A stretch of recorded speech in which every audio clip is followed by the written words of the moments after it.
Bonjour bien-aimés frères et sœurs, que la grâce de Dieu soit votre partage ce matin. Soyez abondamment bénis. Heureux samedi à tous. Ce matin, nous allons partager la parole de Dieu et le thème de notre méditation, demeurer dans la bergerie et que l'Éternel Dieu soit notre guide. La vie chrétienne n'est pas une vie de slogan, c'est une vie active et pratique basée sur la relation intime entre Jésus-Christ et les croyants. C'est une relation nouée par le dialogue dans la prière et l'adoration, dans la sainteté.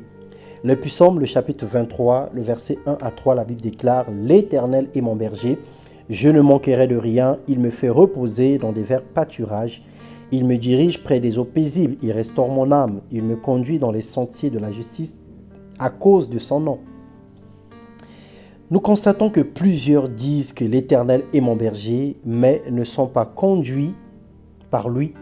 Ils proclament que je ne manquerai de rien, mais vivent les galères et manquent presque de tout. Pour vivre pleinement la vie de Christ et bénéficier des faveurs du bon berger, il faut impérativement être une brebis dépendante de Dieu et soumise et obéissante selon Jean 10, le verset 14. Il faut être dans la bergerie et ne pas s'éloigner du berger qui est Dieu, selon Jacques 4, le verset 7. Et laisser le berger conduire sa vie en marchant selon sa volonté, selon Proverbe 22, le verset 5. Le berger a pour vocation de défendre son troupeau, car un troupeau est toujours et souvent convoité par les voleurs. Il est également exposé aux loups et aux prédateurs.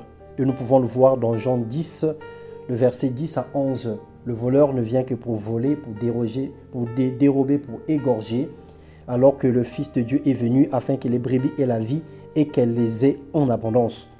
Lorsque nous faisons de l'Éternel notre berger, il prendra soin de nous. Il nous protégera, il nous guérira de toutes sortes de maladies et il combattra pour nous des combats visibles et invisibles.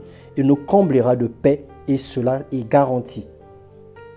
Il se lèvera pour repousser le voleur qui vient pour dérober de nuit comme de jour notre santé, nos finances, notre paix et tout ce que le Seigneur a mis en nous comme prémisse du royaume des cieux. Selon Psaume 28, le verset 9. En tant que brebis du Seigneur, nous nous mettons en danger à cause de notre désobéissance, notre éloignement, notre entêtement et notre réticence et même le doute que nous avons de la parole de Dieu.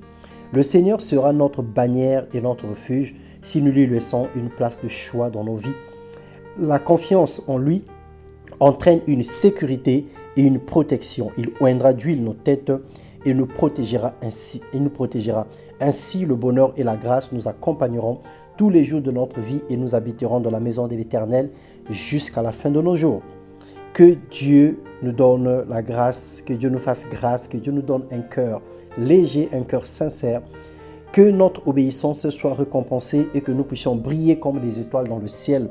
Que le Seigneur nous donne d'avoir un cœur docile et un esprit humble pour respecter et marcher selon la volonté de Dieu. Soyez abondamment bénis, demeurez dans la bergerie, ne vous éloignez pas de Dieu, car celui qui s'éloigne s'égare.